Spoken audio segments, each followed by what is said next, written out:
remembrances. I am of the nature to grow old. There is no way to escape growing old. I am of the nature to have ill health. There is no way to escape having ill health. I am of the nature to die. There is no way to escape death.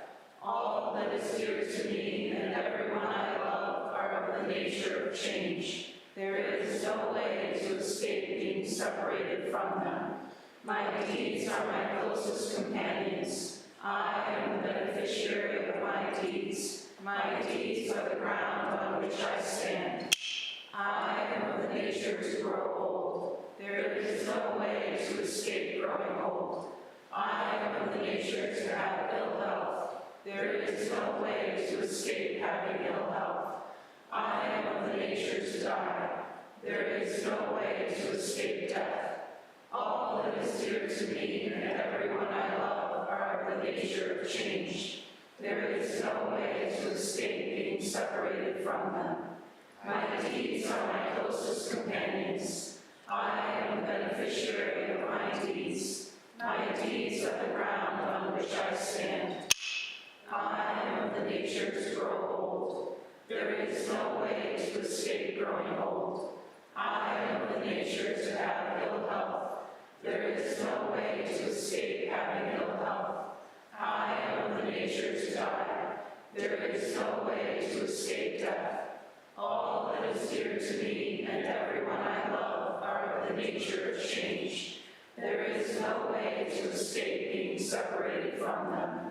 My deeds are my closest companions. I am the beneficiary of my deeds. My deeds are the ground on which I stand.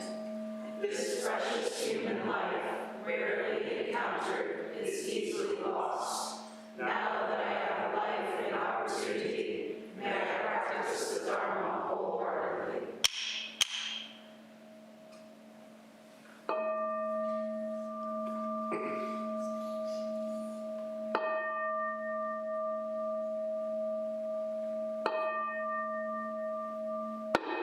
Mahayana refuge.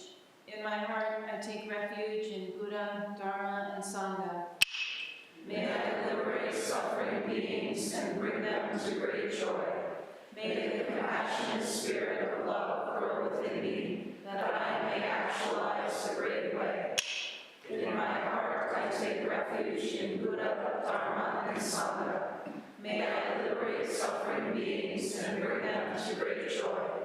May the compassionate spirit of love grow within me, that I may actualize the great way. In my heart, I take refuge in Buddha, Dharma, and Sangha. May I liberate suffering beings and bring them to great joy. May the compassionate spirit of love grow within me, that I may actualize the great way. Invocation of the lineage. I give thanks for the guidance of my teachers, For the lineage of teachers before them, I give thanks and offerings for their devoted practice of generosity, moral discipline, patience, joyful effort, concentration, wisdom, skillful means, unshakable vow, spiritual powers, and awakened awareness for my benefit. May their years of life be lengthened, may their vows be completely realized, and may I cultivate these perfections with their guidance. 7 practices of the Bodhisattva. I bow down in body, speech, and mind. I offer the best I have to give, both real and imagined, to fill the space between us. I regret and purify all transgressions. I rejoice in all virtues. I request you to remain until total enlightenment. I request wise and compassionate guidance. I dedicate my merit for the sake of all beings. Generating love and compassion. May all sentient beings be free from clinging and hatred. Being close to some and distant from others, how wonderful it would be. May this be accomplished. I will free them from clinging and hatred. Bless me to accomplish this. May all sentient beings enjoy happiness and the causes of happiness. How wonderful it would be. May this be accomplished. I will bring them happiness and the causes of happiness. Bless me to accomplish this. May all sentient beings be free from suffering and the causes of suffering. How wonderful it would be. May this be accomplished. I will free them from suffering and the causes of suffering. Bless me to accomplish this. May all sentient beings have the joy that has never known suffering. May they be free from clinging, hatred, jealousy, miserliness, doubt, pride, wrong view, ignorance, and dualistic thoughts. How wonderful it would be. May this be accomplished. I will bring them to this state. Bless me to accomplish this. Please stand for the Heart Sutra on page 4 of your liturgy book.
Re Prajna Paramita Heart Sutra.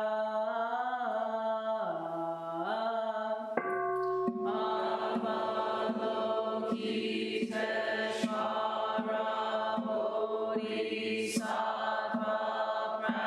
practicing Viprajna Paramita clearly saw that all 5 skandhas are empty, transforming all suffering and distress.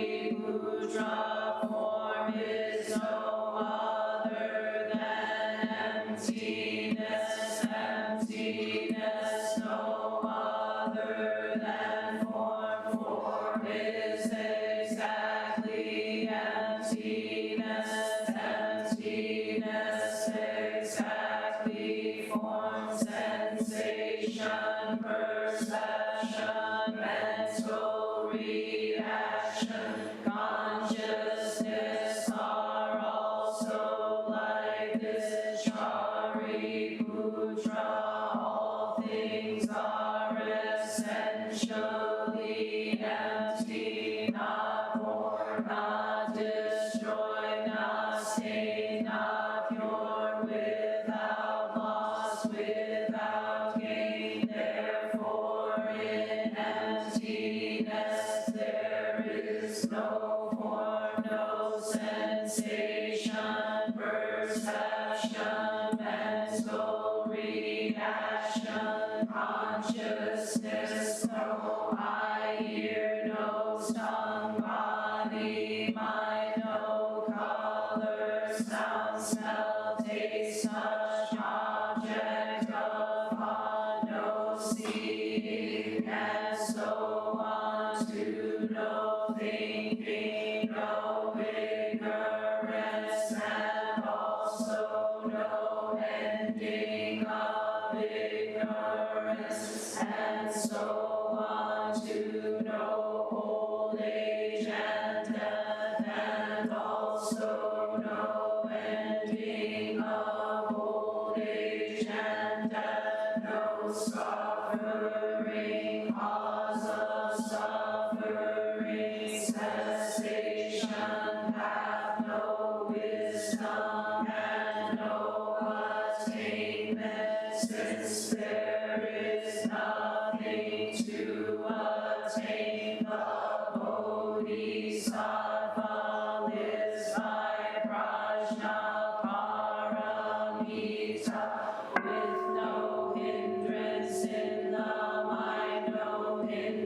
bliss, and therefore no fear, far beyond delusive thinking. Right here is nirvana. All Buddhas of past, present, and future live by Prajnaparamita, attaining Anuttara Samya Sambodhi.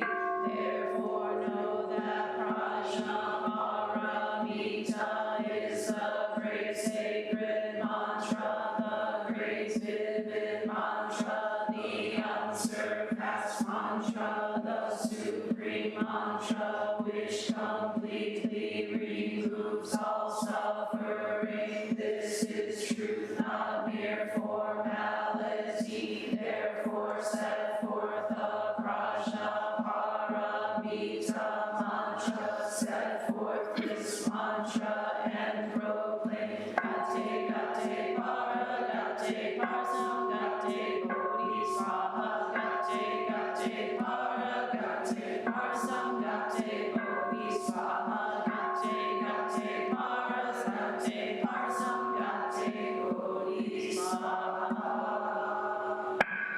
Infinite realms of light and dark convey the Buddha mind. All that is and we ourselves come forth in perfect harmony.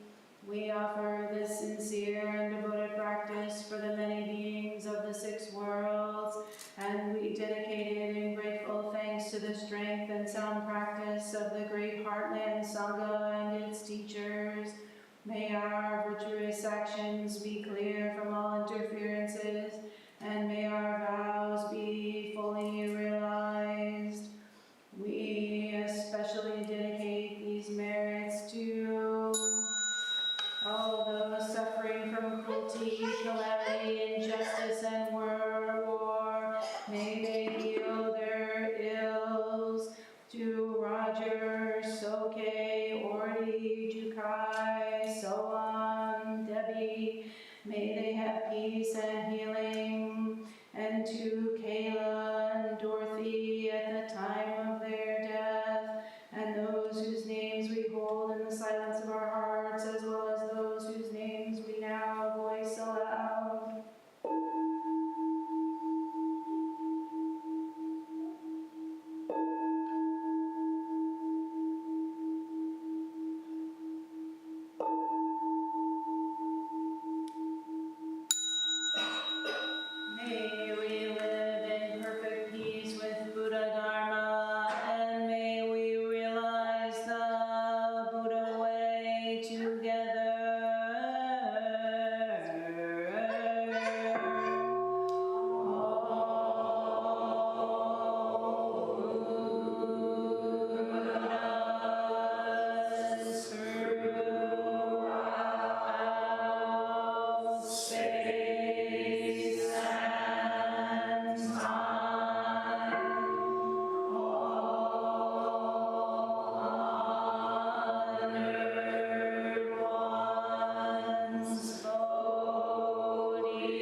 and Darwin School teachers can head to the Ancestor Hall, and otherwise please be seated for Zazen.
We will now recite the Sangha Covenant on page 8 of your liturgy book.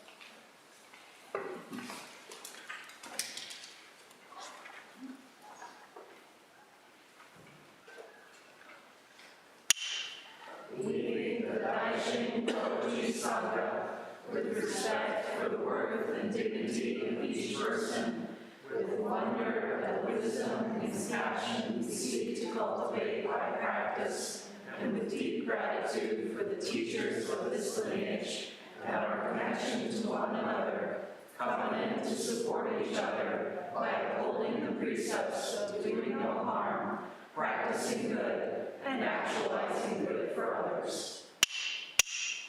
Please be seated, facing your teachers for today's talk.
Kata on opening the sutra.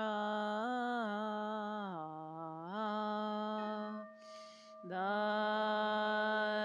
Dharma incomparably profound and infinitely subtle is rarely encountered even in millions of ages. Now we see it, hear it, receive it.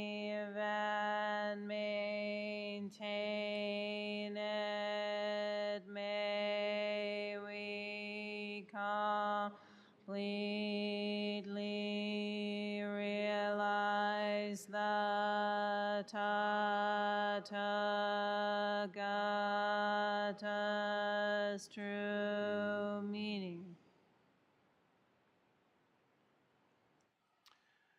Good morning, everybody. Thank you very much for being here. A special welcome to those who are visiting for the first time today. I'm grateful you've chosen to be here. And kind of an amazing morning, actually. Today we had, there was a moment, if you drop the needle at this point on the record, where we had beginning instruction happening with Reverend Shokai.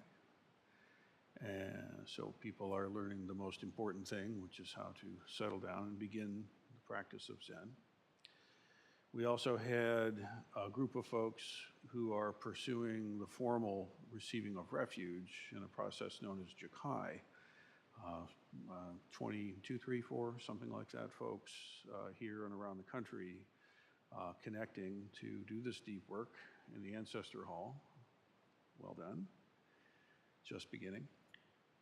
And then also at that same moment, we had in the Zendo a group of folks processing their experience with the Lam Rim teachings and kind of sharing and discussing together how the teachings of the Buddha Dharma have been impacting them and how they've understood these things with Zui Ho coordinating. So isn't that amazing? It's also, in the kitchen, by the way, nothing happening there.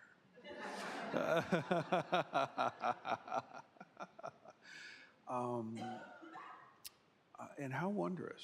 I mean, to see the Buddha Dharma flourish, the teachings of Bodhidharma and Chan and Zen from the Shaolin tradition as inherited through the Indic masters and funneled through Japan in our case. It's astonishing that these teachings are alive, flourishing, juicy, bubbly, and here. And more so that people are actually engaging and actually taking up the training. So thank you all for this. It's a great encouragement to me. We continue on in our study of the Lankavatara Sutra. This, as you may know, is the sutra that Bodhidharma is said to have brought with him from India. And as he sat in the cave at the monastery in Shaolin, when he transmitted to his successor, he transmitted the robe, and he transmitted the bowl, and also he transmitted the Lankavatara Sutra. And this is what you need to know. And so this Ango, this intensive training period, we've been directly engaging with this, which is often considered to be inscrutable, impossible, best left aside, and go for something simple like the Heart Sutra or the Diamond Sutra, right? Well, we spend time with that stuff too. But actually, if you come at the Lankavatara Sutra from the perspective of a Zen practitioner rather than a scholar, then the thing cracks open in a very different way. So we are in the chapter called Perfect Knowledge, and the Buddha continues his response, pointing out these different kinds of knowledge. I'd like to address them with you today. The sutra continues, there are 4 kinds of knowledge. There is appearance knowledge, there is relative knowledge, perfect knowledge, and transcendental intelligence. Appearance knowledge belongs to the ignorant and the simple-minded who are addicted to the notion of being and non-being, who are frightened at the thought of being unborn. It is produced by the concordance of the triple combination and attaches itself to the multiplicities of objects. It is characterized by attainability and by accumulation. It is subject to birth and to destruction. Appearance knowledge belongs to word mongers who revel in discriminations, assertions, and negations. I like that, word mongers. Hell of a thing to read in the middle of a talk. Well, let's look at it a little bit. Let's unpack this first one. So appearance knowledge, okay? This is, the Buddha is pointing out different ways of knowing, okay? And it's important to realize, I think, that as we begin this, that your way of perceiving reality, okay, it's not like you're at this stage, some kensho or satori happens or something, and suddenly now you're permanently in this other stage, and then you're in this other stage, and you're this other stage. There are other stages, but the fact is that what actually happens is that the higher stages include the earlier ones. They don't abolish or destroy them utterly. They are contextualized and seen in a much deeper base, but they remain. Okay, so this is a kind of a rookie mistake, which is understandable. People get the idea that if they've had some kind of a deep understanding, suddenly they have no appearance knowledge any longer. And then, you know, how do you navigate the fact that you found your way into the Zendo this morning? It becomes very difficult. You know, you have to walk through the doorway and not walk through the wall, please. Right? So how do we do this? So you say, so what is a mature, wholesome, and actual, like, real world understanding of this? So this first one, appearance knowledge, is talking about those who are addicted to the notions of being and non-being, who are frightened at the thought of unbornness, and it is produced by the concordance of the triple combination. So triple combination, as we've been talking about at length, means that in the eightfold mind system, eye, ear, nose, tongue, body, and let's say brain, okay, all of those organs of perception have objects of perception. And when the organ of perception encounters an object of perception, a kind of consciousness arises, okay? And that's the triple combination that's being referenced here. You have to keep that in mind, okay? Because you will continually slip back into sort of unconscious assuming of your experience to be what it mundanely seems to be. Fair enough. But you need to remember, at least in spots, to pay attention to the workings of your experience, lest you be enslaved by them. Okay? It's not that experience is bad. I like experiencing things, some things more than others, sure, but don't be fooled. How is it that that experience is coming to be? So, produced by the concordance of triple combination and attaches itself to the multiplicities of objects, okay?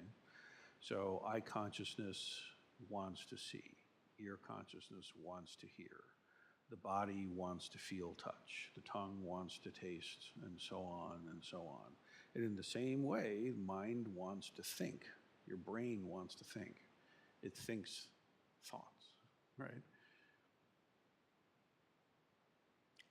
Seeing clearly that these processes are unfolding is a big deal. Because what happens is when we're not aware enough, we assume that there is an experiencer in the center of the whole thing. Because that's frankly how it feels. That's how it seems, right? So this appearance knowledge is talking about the kind of knowing that takes appearances at face value, attaching to the multiplicities of objects, characterized by attainability. You know, you can attain a well-balanced meal. You can fail at attaining a well-balanced meal, right? You can attain finally getting the complete recordings of Jim Hall on vinyl. Or you can fail to have the complete recordings of Jim Hall on vinyl, etc. Pick your flavor, right? But in the world of mundane, ordinary sense perceptions, there definitely is this sense of attainability. And I'm not going to say that it's completely wrong, it's just that it's partial, okay? If you identify yourself with what you have and have not attained, you're in for a world of pain. Because those attainments, as you understand, I hope, there will always be someone who rocks harder than you. There will always be, whatever you have attained is subject to its falling apart the causes and conditions that have given rise to this young, let's say, supple body will erode in time or quickly, and the body will be no longer young and supple. Where is your attainment then? Attainability and accumulation. Notice, please, this tendency of these different triple systems. They want to accumulate and accrue, right? The body wants to accrue pleasurable sense experiences and store them up as though it meant something, as though it was in some kind of bank that would protect you from your own non-existence. However, it is a false hope. You can never store up enough pleasurable body sensations. Why? Because they're impermanent, yeah? They come and they go, and they're nice when they're there, don't get me wrong, but don't be fooled. A few seconds later, perhaps a brief, fleeting reprieve from the craving, but that will be replaced by a craving for it again. And then, of course, what made it work before will no longer be sufficient because you've been there and done that. So let's kick it up a notch, shall we? Right? And this happens at all levels, not just the most crass ones that may occur. I mean, they categorizing thoughts, swapping out supposedly foolish ideas for hip, new, sleek Buddhist ones.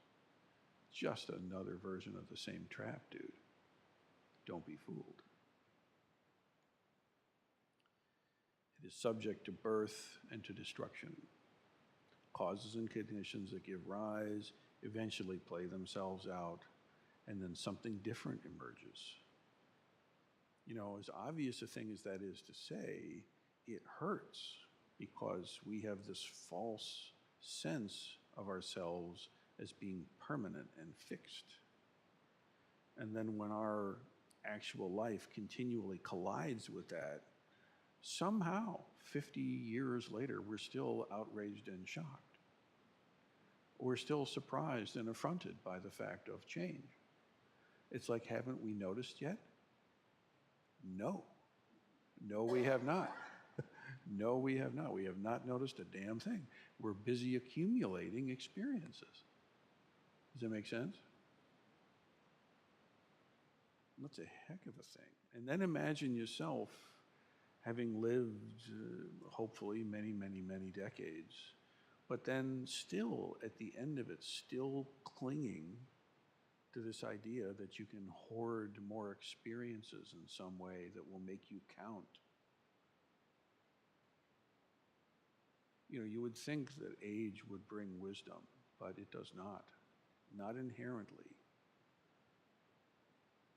If you don't begin to unravel the layers of conditioning now, then your process of living out what remaining days you have can, in fact, turn into that cocoon getting thicker and thicker and thicker. Each strand no stronger than a spider's web, and yet, day by day, hour by hour, as they accrue and layer one upon the next, the tensile strength becomes so strong that you, dear one, are stuck. You don't need to worry about false stories of brimstone and fire in some other world. It's right here. That should be plenty of motivation. It is for me. The Buddha points out that we have the possibility to actually break free from that cocoon of conditioning. We have the possibility of actually realizing directly for ourselves our true nature and living out of it. It's not a fairy story about some other world or some other place or some other universe or something. It's right here, right now. The question is, how do we access it? First, understand when you are in a mode of perceiving appearances. You should know that that's the mode you're in. There's nothing wrong with appearances. There's nothing wrong with your senses, hopefully. It's great that you've got them. Just recognize them for what they are, right? Then in proper context, you can go ahead and enjoy what's enjoyable, and you can avoid what should be avoided.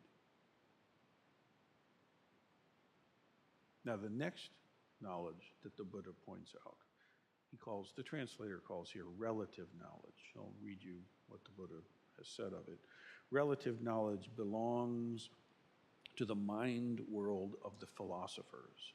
It rises from the mind's ability to consider the relations which appearances bear to each other, and to the mind considering them. It rises from the mind's ability to arrange, combine, and analyze these relations by its powers of discursive logic and imagination, by reason of which it is able to peer somewhat into the meaning and significance of things.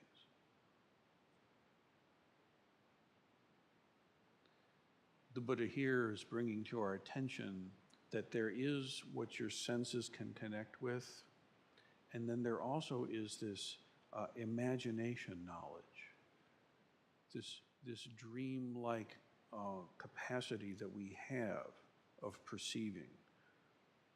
The three self-natures, it's called conceptual nature. This means, when you're living in your head, when you're categorizing and subdividing and arranging and liking things together and noticing correspondences or divergences, imagining what ought to be happening, comparing and contrasting what is happening with what you know ought to be happening, and how ideas stack up. Can anyone relate? Okay. So the Buddha says that this is so significant. Bodhidharma brought forth this teaching from India to the ancestors in China. This is so significant, you need to notice. When you are in contact with direct sense perception, that's one kind of knowing. When you're in contact with your filing system about these experiences in your head, that's something else. And for us, Homo sapiens, that takes on its own kind of life that has its own kind of benefit and its own kind of trap. Because we can abstract things, because we can function in abstractions, we are the dominant species on this planet, for better and for worse. The fact that we can work together in large groups of folks who've never met each other, that you can get in a car that you didn't make and drive down a road whose rules of traffic you didn't carve, but we can all agree, even though we don't know each other, and a highway can exist. It's kind of astonishing. We crafted a telescope that is seeing further than humanity has ever seen before. And hopefully our species will survive many, many, many centuries forward, and our scientific accomplishments of this day will seem small, cute. People, I hope, will wonder, how did they live back then? I hope so. I hope humanity is very much in its early phase. So there's much benefit to this imaginative knowledge. But be careful, the Buddha says. Again, remember, dear one, it's not like this is bad, cut it out. This is partial. Don't assume it to be complete. There's nothing wrong with philosophical categorizations as long as you're not trapped by them. The Buddha does quite a job of it himself here and there, if you've noticed. But it's what? It's at the service of experience, of guiding the disciples to actually have inner experience of direct nature. Not simply to be satisfied with having a nice looking graph or a sweet theological construct that you can hang your mental hat on. That's not enough. If you do that with your Buddhism, I will haunt you.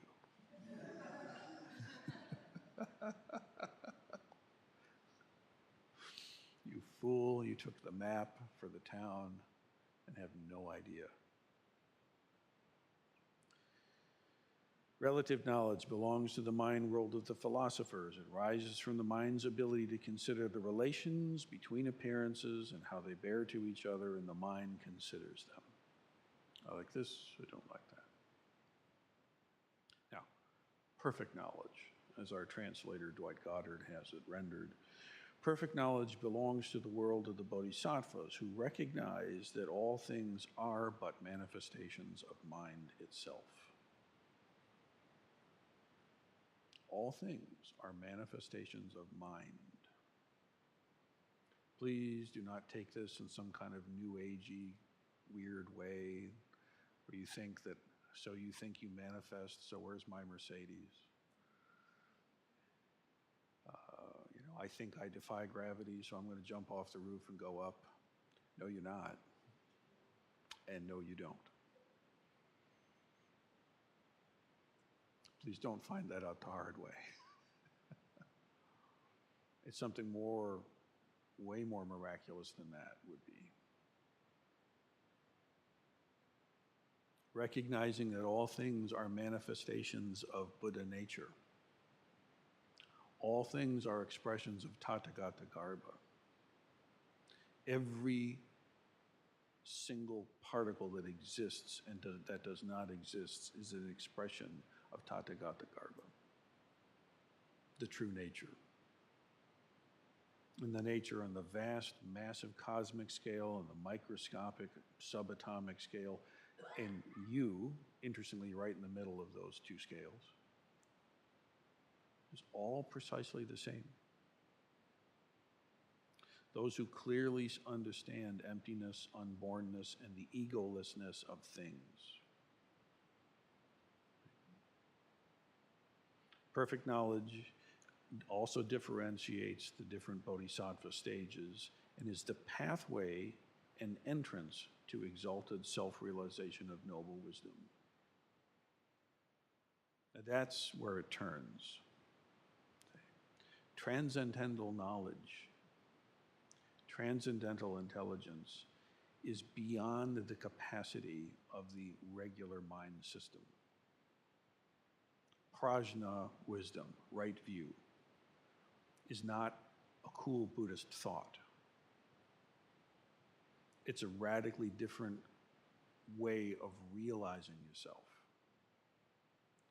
So, in the mind system of eye, ear, nose, tongue, body, brain, and they all function, and thereby we get this sense of some self that's greater than the sum of the parts. We get a sense of consciousness that we think to be ourselves. That egocentric, that self-sense of I am is literally not capable of what's being called here transcendental intelligence. The best it can do is have insight. And it can have insight. It can have insight into the emptiness of things. But please understand that no amount of insight, no matter how many insights you have or how correct and true they are, no amount of insight will stack up to an enlightenment experience. The enlightenment experience, the experience of Kensho and seeing into the true nature of the self, comes from prajna wisdom. Prajna is not part of just mind system, brain thinking. You have eye, ear, nose, tongue, body, brain. Then you have this sense of self, the Maya consciousness that somehow kind of sits on top of all that stuff. And then underneath it is the alaya consciousness, the storehouse consciousness, where karmic seeds are. Like, here you are sitting in meditation. Why are those thoughts the ones that are gurgling up? Can you explain? If we were to take, let us say in some weird way, we could put probes in its scans and things, and we could project the contents of your thinking mind onto a big screen. And we took a look at what happened during that last 20-minute period of meditation. Oh, shit. Oh no, very bad. This is very bad. But now let us say that we could do such a thing. Can you explain why all that muck came up? No, you cannot. Why this image of Godzilla or Mickey Mouse or Mom or the carburetor? Why? How come? Why does Yoda float around? Homer Simpson. Like, I have literally no way to explain to myself or to you why those particular images rose in my mind stream at this time. I cannot explain it. No one can. The way the Buddha gives us some kind of a frame about this is, okay, alaya consciousness. There we go. Let's call it that. There's a storehouse of karmic seeds that then mature into experience, right? In the other aspects of the mind system, and then that ends up being a cause for another seed, and the whole thing keeps rocking and on and on and on, and none of that will ever stack up to actual enlightenment experience. So the seeker has to stop seeking. If you consider yourself to be a spiritual seeker and you keep practicing seeking, you will get exactly that. You will stay a spiritual seeker, because the seeking mind only knows how to seek. The seeking mind will not allow itself to find, because for the seeking mind, that is a self-obliteration maneuver. Do you understand? Sometime you have to stop being a student, please. Sometime you have to become Buddha. You have to become master of your own self.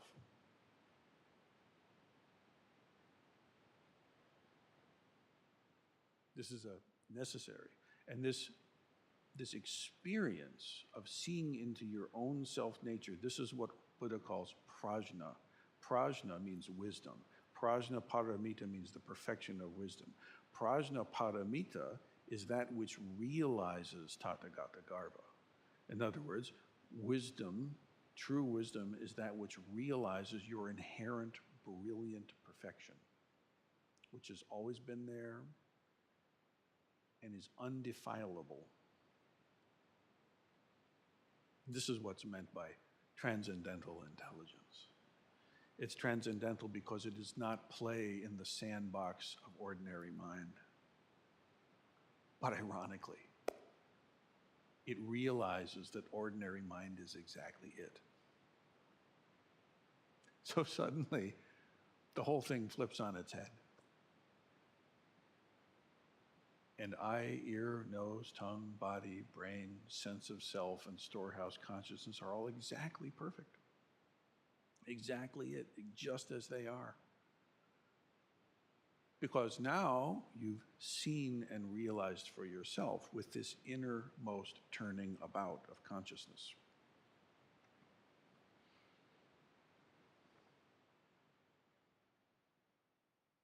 Buddha goes on to say,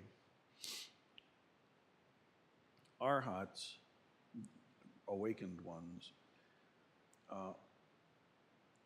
rise when the error of all discriminations is realized.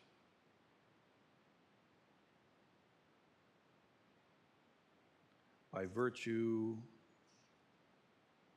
the wise turn to truth by virtue of the turning about that takes place within the utmost deep consciousness. Mind, thus emancipated, enters into perfect self-realization of noble wisdom. So when your friends ask you, why do you go to that Buddhist place? Perfect realization of noble wisdom. That's what we're doing here. It's no less than that.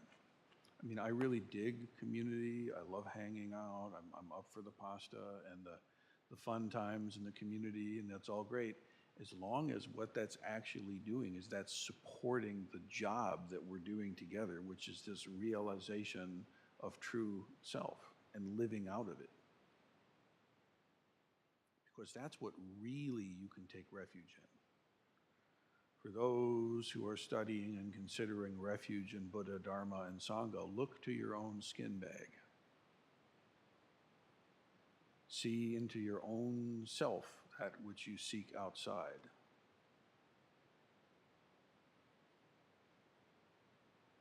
Sangchan's Song of the Trusting Mind, this is the third successor from Bodhidharma in China. We place somewhere around the 7th century, said it this way. Again, this is 3 successors past Bodhidharma, the Dharma transmitted from India to China on its way to Toledo. The Song of Trusting Mind says this: the way is perfect like vast space, where nothing is lacking and nothing is extra. Indeed, it is due to our choosing or rejecting that we do not see things thus. To return to the root is to find the true meaning, but to pursue appearances is to miss the source. What is the source of your true nature? What is the source of this Buddha nature? At the moment of turning the light of awareness around, there is going beyond appearances and going beyond emptiness. So, for the sake of all beings throughout space and time, may we actually realize our true selves for the benefit of all. May it be so.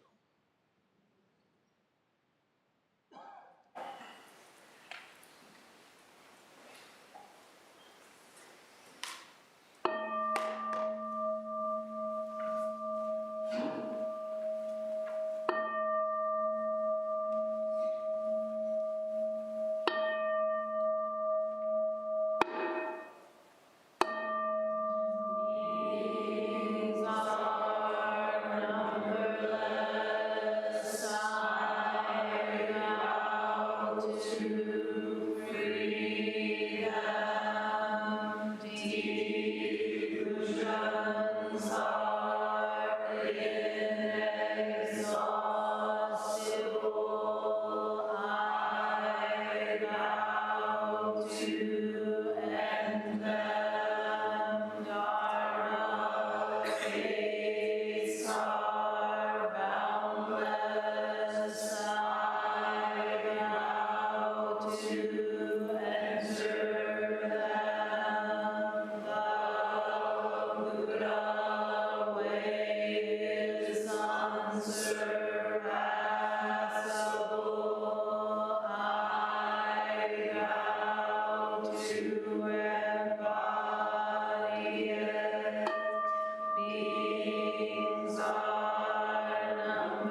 That concludes our service for today. Are there any announcements?